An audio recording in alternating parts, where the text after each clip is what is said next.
Ang dumi, di ba, Maya? Pero mas madumi ang pag-ugali mo. Narinig ko ang nakakadiring halakhak ni Ginoong Lopez habang itinutulak niya ako papalapit sa pinakaduming inidoro sa opisina. Ang bawat patak ng dumi ay parang laway na idinura niya sa aking pagkatao. Linisin mo yan. Ngayon na. Para matuto ka kung saan ka lulugar. Dahil sa kumpanyang ito, basura ka lang. Ang mga salitang iyon ay hindi lang sumira sa aking araw, kundi binali ang aking pagkababae. Pinilit kong pigilan ang nagbabadyang luha sa aking mga mata habang nakatitig sa maruming banyo. Ngunit sa loob ng aking dibdib may nag-aapoy. Isang pangako. Isang sumpa. Sige, bulong ng aking kaluluwa, linisin ko ito. Pero balang araw, Ginoong Lopez, ikaw ang maglilinis ng sarili mong kalat. At hindi mo akalain kung paano. Hindi ko pa alam kung paano, pero ang kinabukasan ay magiging mas nakakagulat kaysa sa kanyang inaasahan. Lalo na kung malalaman niya kung sino talaga ang taong tatawagin akong dad. Ako si Maya, at sa edad na 25, pakiramdam ko ay nasa simula pa lang ako ng aking pinapangarap na buhay. Biniyayaan ako ng tinatawag nilang gandang Filipina, mahaba, makintab na buhok, matamis na ngiti, at mga mata na puno ng pangarap. Nagtapos ako ng cum laude mula sa isang kilalang universidad at agad na nakapasok sa Prime Innovations, isang high-tech na kumpanya na matagal ko nang pinagmamasdan. Isa akong junior project manager at ang posisyong iyon ay malaking karangalan para sa akin. Hindi kami mayaman noon, kaya't ang bawat hakbang patungo sa tagumpay ay pinapahalagahan ko. Ang aking ama ang aking gabay at ang aking unang supervisor sa buhay. Nagsimula siya sa wala, nagtayo ng sariling negosyo mula sa sipag at karunungan, at ngayon ay isa ng matagumpay na negosyante. Palagi niyang sinasabi sa akin, Maya, anak, ang tunay na galing ay hindi nasa kung ano ang meron ka, kundi nasa kung paano ka babangon pagkatapos mong madapa. Huwag mong hahayaan na kahit sino ay tapakan ang iyong dangal. Ang mga aral na iyon ang aking baon sa bawat araw. Simple lang ang buhay namin. Sa mga weekend, umuuwi ako sa probinsya para bisitahin sila. Masaya, tahimik at puno ng pagmamahalan. Ang apartment ko sa Maynila ay maliit lang pero komportable. Ang lahat ay nasa ayos o sa tingin ko ay nasa ayos. Hindi ko alam na may bagyo palang paparating. Ang bagyo ay may pangalang Ginoong Lopez. Siya ang aking direktang supervisor, isang lalaking nasa mid-40s, may bilugang tiyan at isang ngiti na parang laging mailihim na panunukso. Sa una, profesional naman siya. Nagbibiro minsan pero hindi ko gaanong pinapansin. Pero unti-unti nagsimula siyang magbago. Ang kanyang mga utos ay hindi na tungkol sa trabaho ko. Isang araw, tinawag niya ako sa kanyang opisina. Maya, anya, habang nakaupo sa kanyang malaking silya, tila isang hari. Kailangan kong magpatulong sa iyo. Ayusin mo ang mga papeles na ito. Hindi kasi marunong umayos ang ibang staff ko, at baka ikaw, sa ganda mo, maging masinop. Ang mga papeles na tinutukoy niya ay lumang resibo at memorandum na dapat ay nasa filing room na. Bakit ako? Naisip ko. Pero sumunod ako. Marahil pagsubok lang ito. Ngunit hindi nagtapos doon. Pagkatapos noon, nagsimula siyang mag-utos ng mas kakaibang bagay, magtimpla ng kape, ayusin ang kanyang mesa, hanapin ang kanyang nawawalang balpen na nasa ilalim pala ng kanyang upuan. Isang beses, pinabili niya ako ng kanyang paboritong kape sa labas ng opisina, at sinabi niya, ikaw kasi, Maya, kahit mukhang maganda ka, hindi ibig sabihin yan hindi ka nagagawa ng mga ganitong bagay.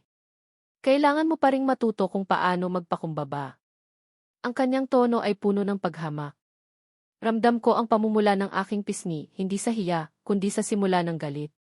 Ang mga unang sign ng hindi pagkapantay-pantay, ang unang crack sa aking perpektong mundo. Alam kong may mali at ang pakiramdam na iyon ay hindi na umalis sa akin. Ang pag-asa kong magbabago siya ay nawala. Lumala pa ang sitwasyon. Ang mga maliliit na panggigipit ay naging maseryosong pag-abuso. Hindi na lang siya nagbibigay ng menial tasks, sinimulan na rin niya akong ilagay sa alanganin sa harap ng mga kasamahan ko. Isang beses, habang nasa meeting kami ng department, nagpe-present ako ng aking proposal para sa isang bagong marketing campaign. Pinaghirapan ko iyon ng ilang linggo. Maya, sabi niya, biglang sumingit habang nagpapaliwanag ako, sigurado ka bang ikaw ang gumawa niyan? Parang masyado namang maganda para sa isang baguhan na tulad mo. Baka may tumulong lang sa iyo o baka kinuha mo lang sa internet. Ang kanyang mga salita ay parang suntok sa tiyan. Naramdaman ko ang paglamig ng aking mga kamay. Narinig ko ang bulungan ng ilang kasamahan. May mga nakangisi. Gusto kong sumagot, gusto kong sumigaw, ngunit pinigilan ko ang aking sarili. Pinilit kong manatiling kalmado, pero sa loob ko, nagingit-ngit ako sa galit. Nagsimula rin siyang magbigay sa akin ng mga proyekto na halos imposible. Naaalala ko pa, isang beses, binigyan niya ako ng komplikadong market analysis na kailangan kong tapusin sa loob ng 6 na oras. Ang trabaho na iyon ay karaniwang kinakailangan ng 2 hanggang 3 araw para matapos. Kailangan mo yan matapos bago mag-uwian, Maya, anya na may sarkastikong ngiti. O baka sadyang hindi ka lang talaga kayang gawin ang trabaho ng project manager. Mas bagay ka siguro sa pagiging assistant lang ng isang junior staff. Gusto kong sabihin na subukan niyang gawin sa loob ng oras na iyon. Pero nanahimik ako. Nagtrabaho ako ng mabilis, halos hindi na ako makahinga. Natapos ko naman pero kulang sa tulog at pagod. Ang pinakamalaking pagbabago sa akin ay ang pagkawala ng aking gana sa trabaho. Ang dating masigla at masayahin kong pagkatao ay unti-unting napapalitan ng pagkabahala at takot. Ang bawat umaga, bago ako pumasok sa opisina, ay parang pagharap sa isang malaking bangungot. Nagsimula akong magtanong sa sarili, bakit ako ginaganito ni Ginoong Lopez? May mali ba sa akin? Pero sa tuwing naiisip ko ang payo ng aking ama, bumabalik ang aking lakas. Hindi ako susuko. Ang mga sumunod na linggo ay naging impyerno. Si Ginoong Lopez ay nagpatuloy sa kanyang panggigipit at mas naging talamak ang kanyang pag-abuso. Hindi na lamang ito tungkol sa pagbibigay ng menial tasks o panunuya. Nagsimula na siyang manghimasok sa aking trabaho, sinasadya niyang sirain ang mga proyekto ko. Isang araw, nagsumite ako ng isang komprehensibong business proposal para sa isang malaking kliyente. Ilang linggo ko itong pinaghirapan, gabi-gabi akong nagpupuyat. Ngunit nang dumating ang araw ng presentasyon, nalaman ko na pinalitan niya ang ilang mahahalagang datos sa aking presentasyon, dahilan upang magmukha itong mali at hindi ka panipaniwala. Nagulat ang mga kliyente at naramdaman ko ang pagkapahiya. Nang matapos ang pulong, tinawag ako ni Ginoong Lopez. Ano ba yan, Maya? Anya, habang kunwari ay nalulungkot. Hindi mo man lang na-check ang sarili mong gawa? Paano ka makakakuha ng promo niyan kung ganyan ka? Nagpanggap siyang nagmamalasakit, ngunit nakita ko ang bahid ng kasiyahan sa kanyang mga mata. Kinutuban na ako. Pinuntahan ko ang aking computer at doon ko nakita na may nag-edit ng aking file bago ang presentasyon. Tanging siya lang ang may access sa mga files na iyon bukod sa akin. Nanginginig ang aking mga kamay sa galit. Hindi ko na ito pwedeng palampasin. Ito ay direktang sabotahe sa aking karera. Bukod pa rito, kumalat ang mga chismis tungkol sa akin sa opisina, na kesyo tamad daw ako, na ginagamit ko lang daw ang aking ganda para sa trabaho, at na hindi raw ako karapat-dapat sa posisyon ko. Lahat ng chismis na iyon ay nagmula sa kanyang grupo ng mga alipores. Alam kong siya ang nasa likod nito. Ramdam ko ang pagtingin ng mga kasamahan ko sa akin, may naaawa, may nagdududa, at may nagtatawa. Nagsimula akong maging mailap. Hindi na ako nakikipag-usap sa kahit sino, maliban kung kinakailangan. Ang dating masayahin at masigla kong pagkatao ay unti-unting napapalitan ng pagkabahala at takot. Ngunit ang pinakamatindi sa lahat ay ang insidente sa CR. Ang araw na iyon ay hindi ko kailanman malilimutan. Isang umaga, habang naglalakad ako sa pasilyo, tinawag ako ni Ginoong Lopez. Maya, Anya, na may kakaibang ngiti. May importante kang gagawin ngayon. Ang CR ng mga lalaki ay napakadumi. Ikaw ang maglilinis niyan. Kailangan mong matuto kung paano maging mapagpakumbaba at alamin ang iyong lugar sa kumpanyang ito. Tinutukan niya ako ng walis at panlinis. Nanginginig ang aking kalamnan. Gusto kong sumigaw, gusto kong tumanggi, ngunit nakatingin ang ilang kasamahan namin. Kung tatanggi ako, baka masisante ako at kailangan ko ang trabahong ito. Pumasok ako sa CR ng mga lalaki. Ang baho at dumi ay halos lumulutang sa hangin. Ang paningin ko ay lumabo dahil sa nagbabadyang luha habang sinisimulan kong linisin ang inidoro na iyon. Ang bawat pahid ay tila nagsasabi ng aking pagkabigo at galit. Doon, sa loob ng CR na iyon, habang pinipilit kong itago ang aking mga luha, nagpasya ako. Hindi na ako papayag na gawin niya sa akin ito. Hindi ko hahayaan na sirain niya ang aking karera at ang aking pagkatao. Kailangan kong gumanti, hindi lang para sa sarili ko, kundi para sa lahat ng mga taong kinaya niyang apakan. At sa mga sandaling iyon, hindi ko alam kung paano, ngunit alam kong darating ang araw na babalik sa kanya ang lahat ng ginawa niya. Sinimulan kong idokumento ang lahat ng kanyang ginawa, lahat ng panggigipit niya, lahat ng paninira niya sa akin. Araw-araw, pag-uwi ko, isinusulat ko ang bawat detalye sa isang maliit na notebook, kasama ang mga petsa at oras. Nag-iisip ako ng paraan para maisakatuparan ang aking paghihiganti. Sa loob ng ilang linggo, patuloy akong nagtatrabaho ng may pag-ingat, tila isang sundalo sa likod ng kaaway. Kinailangan kong maging maingat sa bawat kilos ko, sa bawat salitang lumalabas sa aking bibig. Patuloy akong nagdudokumento, nag-iipon ng mga ebidensya, naghihintay ng tamang pagkakataon. Alam kong kailangan ko ng isang malaking pagbabago, isang bagay na magpapabago ng buong sitwasyon. Isang gabi, habang nag-iisip ako kung paano ko isasagawa ang aking plano, bigla kong naalala ang isang conversation namin ng aking ama ilang buwan na ang nakakaraan. Nasa hapagkainan kami noon. Bigla siyang nagkwento tungkol sa kanyang bagong investment. Maya, anak, sabi niya noon, habang umiinom ng kape, may bago akong pinagkakaabalahan ngayon. Isang kumpanya na matagal ko nang hinahangaan ang diskarte. Malaki ang potensya nila at naniniwala akong malaki ang maitutulong nila sa ating ekonomiya. Hindi niya binanggit ang pangalan ng kumpanya noon at hindi ko rin naman tinanong. Basta masaya ako para sa kanya. Iyon lang. Ngunit ang mga salitang iyon ay nagbago ng lahat. Sa loob ng Prime Innovations, may usap-usapan tungkol sa isang bagong CEO na papalit. Ang dating CEO ay bigla na lang nag-resign. Ang bagong CEO ay isa raw visionary leader na may malawak na karanasan sa industriya, pero ang kanyang pagkakakilanlan ay mahigpit na itinatago. Ang tanging impormasyon na kumalat ay ang apelyido, Ramirez. Ramirez? Biglang nag-flashback sa akin ang usapan namin ng aking ama. Ang aming apelyido ay Ramirez. Hindi ako pwedeng magkamali. Nagsimula akong mag-research ng palihim. Ginamit ko ang aking mga connection sa loob ng kumpanya, nag-uumpisa ako ng mga subtle questions. Nagtanong ako sa HR, sa accounting, sa kahit sino na maaaring may alam. Ngunit ang lahat ay tahimik. Hanggang sa isang gabing nag-iisa ako sa aking apartment, habang nag-scroll ako sa aking social media, nakita ko ang isang lumang post sa isang business forum. Isang larawan ng aking ama na nakikipag-shake hands sa mga executives ng isang kumpanya. At ang headline, Ramirez Holdings, new majority shareholder of Prime Innovations. Nagulat ako. Hindi ko lubos maisip na ang kumpanyang pinagtatrabahuhan ko, ang kumpanyang kinasusuklaman ko ngayon dahil kay Ginoong Lopez, ay pag-aari pala ng aking ama. Ang aking ama, na palaging nagpapayo sa akin tungkol sa integridad at sipag, ay siya palang nasa likod ng kumpanyang ito. Nag-flashback sa akin ang lahat ng hirap ko, ang lahat ng panggigipit. Hindi niya ako tinulungan.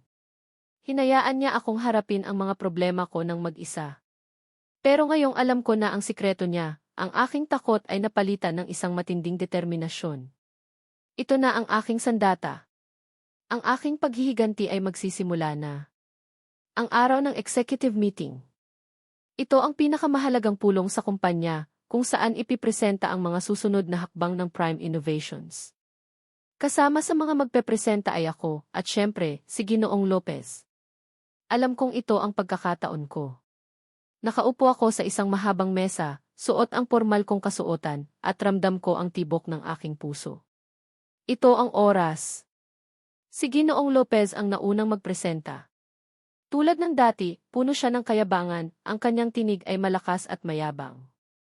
Nagsalita siya tungkol sa kanyang mga accomplishments na ang totoo ay pinaghirapan ng iba, lalo na ako. Tinapos niya ang kanyang presentasyon sa isang nakakainis na ngiti. Sumunod ako. Naglakad ako papunta sa harap, dala ang aking laptop at ang aking mga notes.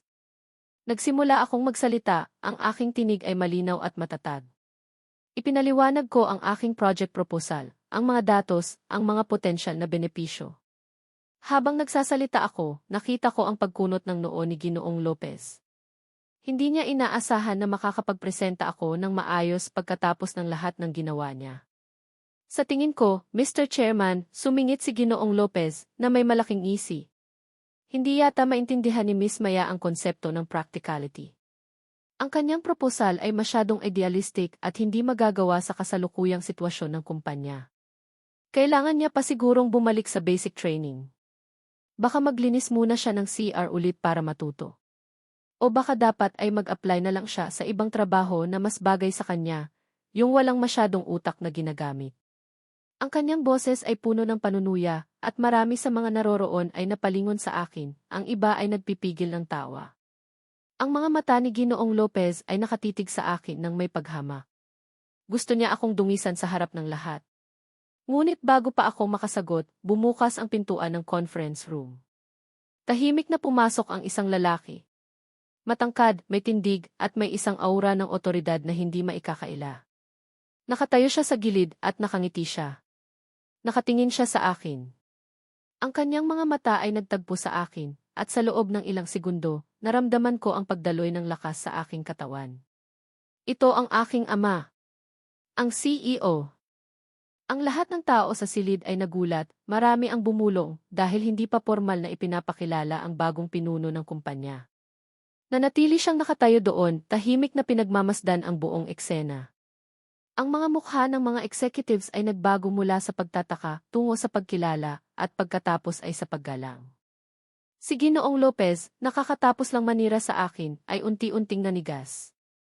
Nakita niya ang bagong CEO, ngunit hindi niya pa rin maintindihan kung bakit nakatingin ito sa akin.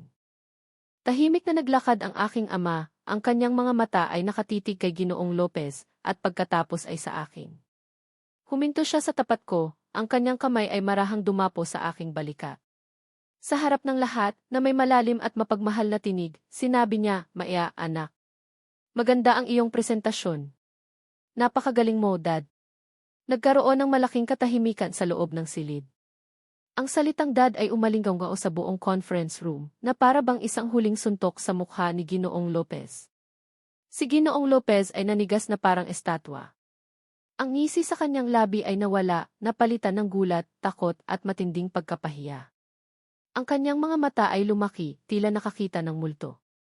Ang chairman, na nasa pinakadulo ng mesa, ay dahan-dahang tumayo at yumuko sa aking ama.